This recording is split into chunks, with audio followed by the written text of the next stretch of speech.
Okay, let's take a look at some distributive property questions. So you'll notice that in these questions, there's a number on the outside of the brackets and there's numbers inside the brackets. This means that every term inside is going to be multiplied by the number that's on the outside. And what I recommend is to draw brackets, arrows every time. The arrows really help to make sure that you multiply every single term by this 2, because a very common mistake is just to multiply the first term or to leave something out. So it's a good idea to draw arrows to remind yourself that you're multiplying everything by the 2. So 2 times negative 3x gives me negative 6x.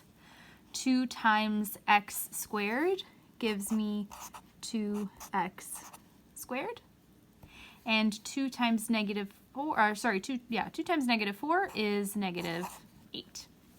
So this negative sign in front of the 4 means that it's a negative number. I know that we've had this discussion in the past about, does it mean that it's minus or does it mean that it's negative 4? If you keep, change, it's a negative 4. So 2 times negative 4 is negative 8. And then when I look, I notice that there are no like terms, so there's nothing I can do. The only thing I can do is put it in order so that the highest exponent goes first. 2x squared minus 6x minus 8. Next question. Again, I'm going to draw the arrows. The number that's on the outside of the brackets is a negative number. It's just gonna be something to be mindful of, but we're still following the same steps. So negative 7 times negative x squared. So remember, the coefficient, the number in front of the variable here, is a 1. So when there's nothing there, there's actually a 1. We just don't write it. So negative 7 times negative 1 is positive 7 x squared. The variable and the exponent stay the same. And then negative 7 times negative 8. So negative times negative gives a positive. So that gives us positive 56. The exponent stays the same. And lastly, negative 7 times negative 9 gives us positive 63. It's already in order, there are no like terms, so that's it. This one is not only negative, but there's also a variable here, so we'll look at how that comes into play after I draw my arrows to remind myself that I'm multiplying each term by the number on the outside. So this is a couple slides earlier, there was a review on multiplying 2 monomials, and that's essentially what you're doing.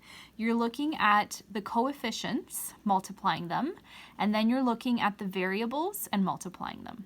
So when you look at the variable here, the exponent is a 1.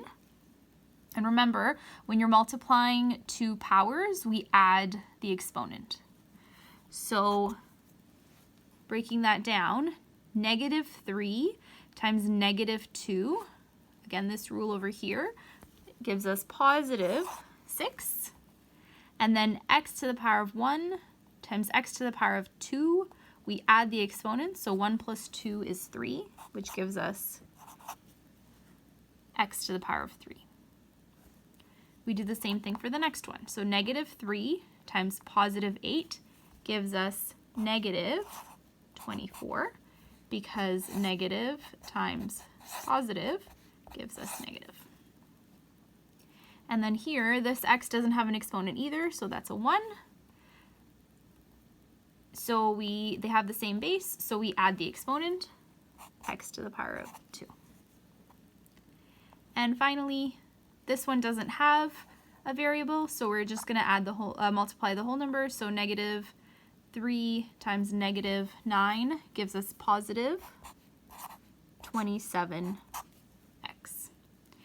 I check, there are no like terms, so that's my final answer.